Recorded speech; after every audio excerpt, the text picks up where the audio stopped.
All right, folks, we're going to move on to the final panel for the day.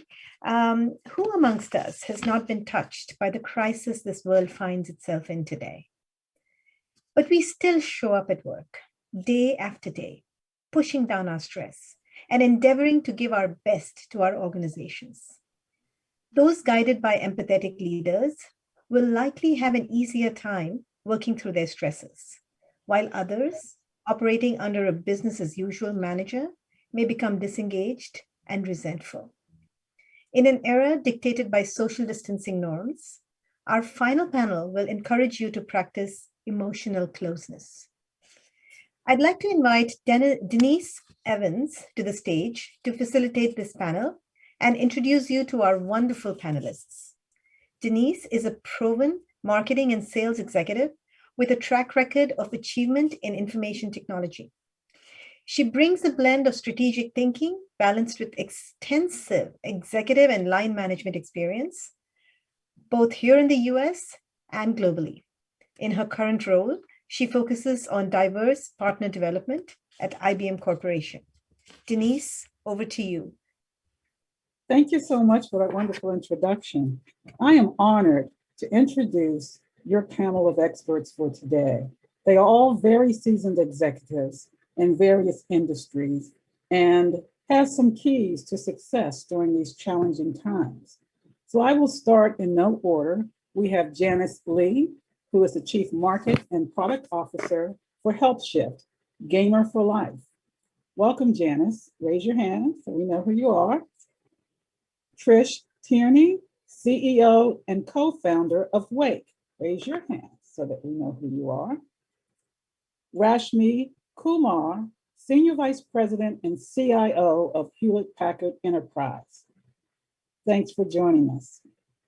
And last but certainly not least is Bryan, who is the Director of Unified Communications and Collaboration, as well as the co-leader for Pride at VMWare, an eminent technology company. And so we'll get right into our panel. Our first question for the panelists, I'll ask Janice, Rashmi, and Bryan. Emotional intelligence, as was said, is a key to effective leadership. Please define for our audience what emotional intelligence is. What are the characteristics or behaviors that a person with emotional intelligence exhibits? And how does it help in this world today? So let me start with Janice. What's your definition of EI? Oh boy, I get to kick this off. So, hi everyone. Emotional intelligence or EQ, as a lot of us refer to it, it's many things. It takes many things to be what most of us consider to have high EQ. I would say at the center of it is empathy, but it also includes things like self-awareness. It's the ability to connect and relate with people. And when I say people, I don't mean titles or employees. I mean the human behind the person that you see. And empathy, in the practice of the art and the science of product design and even marketing, it's actually more about feeling what the person feels than knowing what the person feels. And that's where I think EQ is a little misleading, because you think it's about what you know. It's actually more about what you feel. And it's whether you can feel what other people feel and the ability to walk in their shoes and look at things from their lens. If you can do that, I think that is at the heart of EQ, which is empathy. And that applies to many things that we do. It's not just in how we interact with each other, but it's also in how we design products and services and experiences. Thank you, Janice. And Bryan, would you like to add to that definition? Yeah, absolutely. Thank you. And hi, everyone. For me, emotional intelligence really is about being able to recognize and see the person, right? And to understand how a person is feeling, and to recognize and understand their emotions, right? And then what's important is how we integrate that understanding into how we interact with that person, right? So we have to take an action on the understanding that we have. As Janice mentioned, we're all people and humans first, right? Before we're employees and workers. And when we research with our colleagues at VMware, they tell us they want to be part of a community and they want to feel like they belong. So we must interact with people that we are leading by acknowledging the things they might be going through before we dive into the work. So we have to see and know the person. I always start my meetings with talking about people, right? How are you doing today? How is your family? What did you do this weekend? We talk about goals, aspirations, bucket lists. And then lastly, it's important to remember that EQ isn't just about recognizing things in other people, but in ourselves as well. We have to know and understand ourselves. Thank you, Bryan. And Rashmi, what's your definition of EQ? And how do you know when you have it? How do you feel? How do you show up? Yeah, it's such a great way to define it, both Janice and Bryan. Thank you.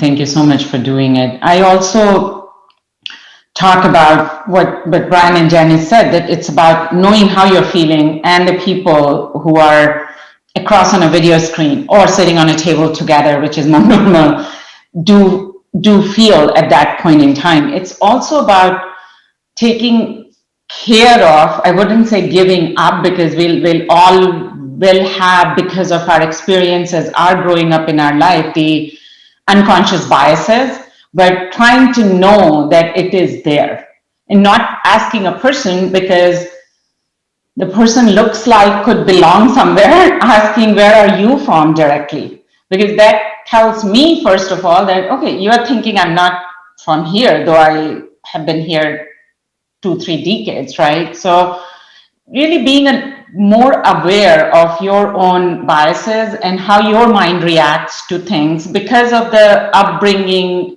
I have had in my own life. So really understanding and respecting that everybody did not grow up like me or don't think like me. How do I enable myself to be able to be more open versus start putting people in different boxes as I see them?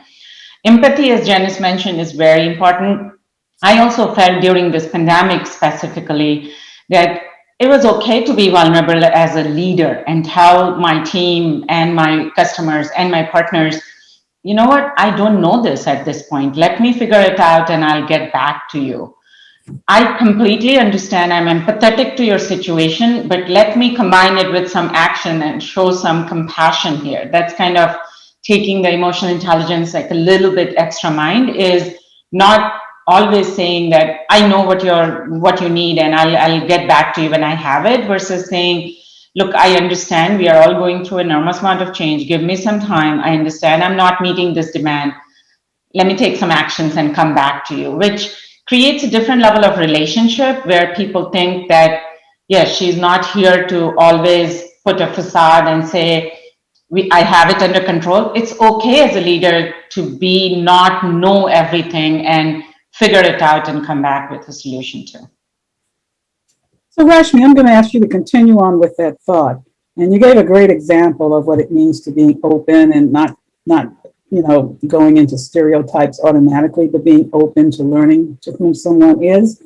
Well, how does that, you gave an example of the kinds of things you might ask, but are there certain open-ended questions when you catch yourself having maybe a stereotype or a bias in mind? Are there open-ended questions that you might ask to actually let the person know that you're trying to really understand who they truly are? Yeah, I mean, the great example was when we were in the green room.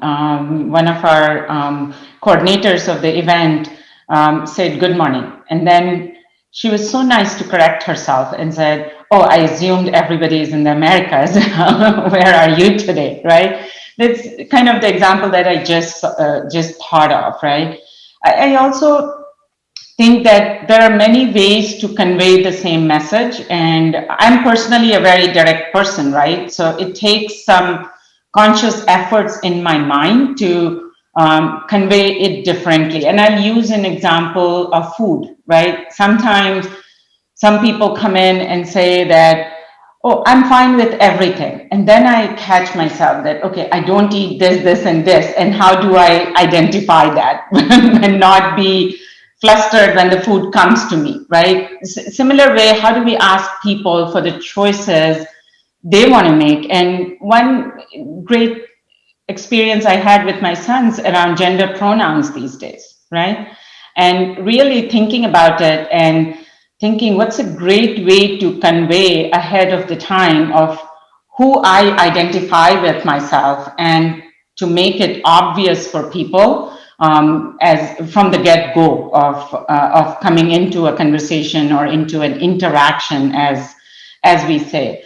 So I would say, if you are curious about somebody's background or somebody's or basically we all do it more from the fact that we want to connect with that person. The intent is always positive. Intent is not to say, I want to exclude you. Intent is to say, I include you. So as we get into a conversation, how do we create a shared pool of meaning across ourselves to say, hey, can we open up this with an icebreaker to understand where all you have been in the last couple of years, or something like that, which kind of brings it all the information, because people will say, oh, I went to my hometown, or something of that nature, to understand where the person belongs to, if I'm really very curious to understand. I like that. That's an excellent way to think about it.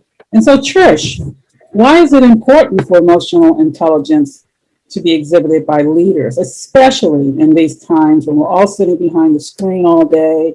We look cool, calm, and collective above, but we may have a lot of stressors going on in our house, family, work, parents and children, health considerations.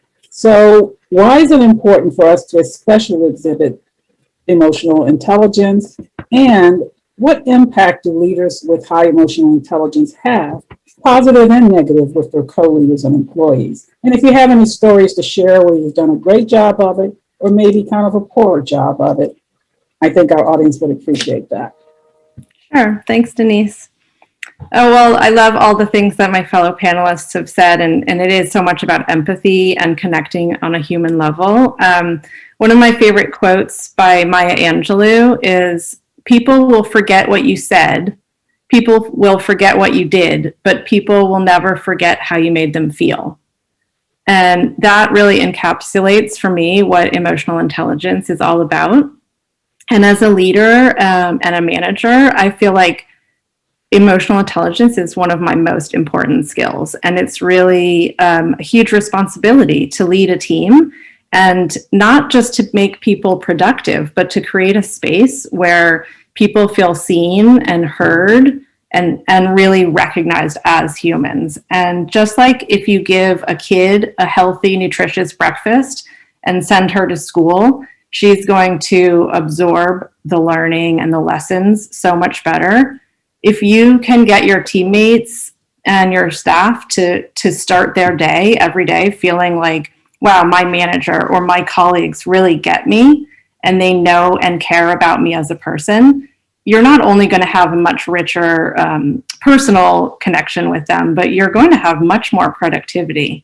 And so it's really a win for everyone, because you can't do your best work if you start your day and you've had an argument with your spouse or you're worried about your kid. You can't just endlessly compartmentalize that. And then, so you really need to bring your whole self to work, and you can only do that if you're able to feel connected to the people you're working with.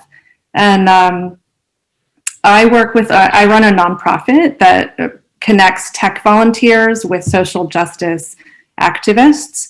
And so it's a lot about collaboration, and we rely a lot on volunteers. And so to get volunteers to sign up is easy, but to get volunteers to stick with complicated, difficult, messy projects when they're already running very busy lives is a whole other story. And I think a really important thing is to understand what makes people tick. And I recently had a volunteer who had the perfect skills that I needed for this project. He was working with a nonprofit partner of ours that works on domestic violence, and he was helping them build a CRM, which they really needed to improve their organization. And I could tell he was struggling with something, and he wasn't really showing up, but I knew he was also dedicated to the project. And so rather than wasting time with a million emails back and forth, I said, let's just hop on Zoom. And we talked for 10 minutes and just didn't talk about the project at all, but I asked him how he was doing, how COVID had impacted him. And he shared in just the first few minutes that he was really struggling because he missed his college-age daughter he hadn't seen in over a year. And it turned out she had a lot of great skills that could have benefited the program as well. So we came up with a whole new way to incorporate his daughter as his partner on the project. And so he was really excited as a new way to connect with her. And I got 2 volunteers instead of 1. And so, it also just made me so happy, and it made him really happy. And that's a good thing. Yeah, it's kind of that old Dodge, slow down to speed up, right? Take a moment, take a deep breath, and connect on a human level. So Rashmi, you mentioned this a little bit earlier in your comments. Let's switch a little bit to a topic that's trending now. It's called radical authenticity. What is radical authenticity? What's the difference between radical authenticity and authenticity as we've known it in the past? And do you have any examples of where radical authenticity is trending and epiphanies that have resulted from that? Yeah, this is a very prevalent topic today, right? And more so in where we are now in, I'll make a business reason for it first before I go into what it is, right? So if you look at talent today, and if you look at what the world has gone through in last 16 months and what's going through India right now, right? The definition of what life and purpose means to people is going to change. And it's going to change drastically for the generation which is after us versus our generation. We let our work define who we are as a person. Versus the point that Trish mentioned is around bring your whole self. That has taken a whole different meaning in last 16 months, right? And the generation which will be the talent to make us successful through our companies, startups, large enterprises, or in not-for-profit is our ability to attract them, grow them, retain them, to do the piece of work that we want to happen. So in my opinion, radical authenticity is not to let the work define you, who you are as a person, but get down to your deeper core and understand who you are inherently and what you want yourself to be. Authenticity was more around what we talked about: emotional intelligence, be trustworthy, bring your whole self, be there for people, versus radical authenticity is more about how do you connect to your own self and then bring all that out to the interactions that you have going on. I'll tell you a personal example, right? And that being a mother, how you always, and somebody like me, again, I don't want to generalize it, I did want to see my son's success through my lack of ability to succeed in the areas that I thought I should be able to. And it took an aha moment to realize that no, they're individuals and they will be adults who wants to shape who they are versus me shaping it to themselves. I have to just give the core values, build the trust with them so that they can come to me when they're in trouble or when they're excited or happy about it, and have that strong bond with them going forward. And I learned a lot. I tell my sons this point that I have learned most in my life from them. And that's why I'm very passionate about learning from the new generations when they come to work. I would say radical authenticity was really understanding your core values, building that trust with the people who you interact with, and keep your mind open to change. There will always be a healthy tension in your mind when the situations around you are changing, the society is changing, the people are changing, around picking up what's the right change that I want to bring in about myself and share it with my families, with my friend circle, with my work environment to drive that. So the example I wanted to share about is definitely the situation with COVID right now, and putting myself out there, creating some kind of programs and taking feedback and tweaking it as the teams are struggling through this. And not only my own team, it's my partner's team, my customer's team, and relating together and understanding how we can help each other continue making progress, but respect each other as people first. Thank you, Rashmi. And Janice, Rashmi mentioned, not letting your work define you. Are there other ways that society defines us that we sort of automatically fall into? Do you have examples of that? What's your definition of radical authenticity? And then I'm going to go on and ask you to add, how do you know when you are your radically authentic self? Sure. Yeah. I think Rashmi did a great job of talking about authenticity in the context of, our work lives. It's a really interesting thought exercise, only for me in particular, because I tend to be, I don't know any other way of being except for authentic. And so I had to ask myself, what does radical authenticity mean? And if I break it down to its core, if I had to define authenticity, and then we'll talk about the adjective later, but if I had to define authenticity, it's basically being true. And the question is, being true to whom? It's actually first starts with being true to yourself, and then being true to others. But really at the core of it, it is yourself. And so truth is binary. It's either true or false.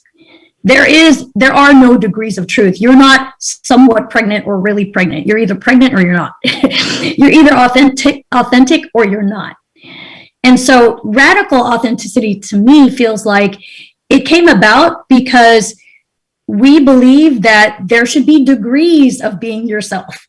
Yes. I don't think that there are degrees of being yourself. You're either yourself or you're not yourself.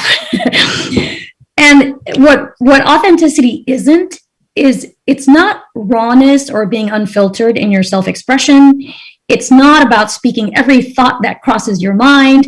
It's not about doing things that are unexpected that shock people, because authenticity actually shocks people in the workplace, right?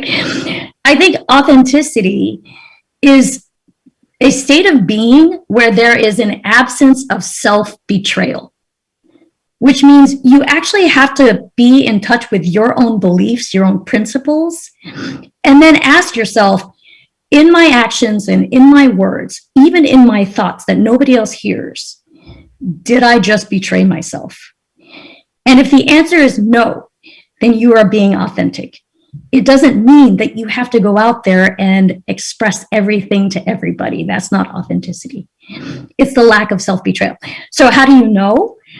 When you're interacting with a colleague or you're interacting with your spouse or your children, and you find yourself saying something, and then you question yourself and you say, do I really believe what I just said?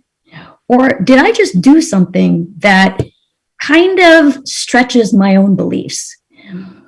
If the answer to that is yes, I did something that I don't believe in, or I said something that is not true to my beliefs, then you're not being authentic.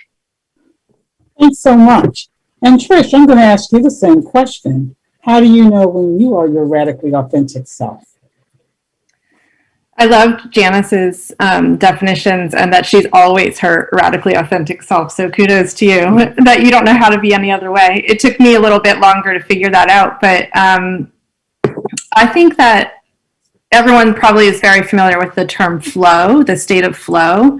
And I find that when I am being radically authentic, I'm also in a state of flow, which means that I'm like the most engaged and I feel that I'm doing my best. And really the only way to do that is to be fully myself.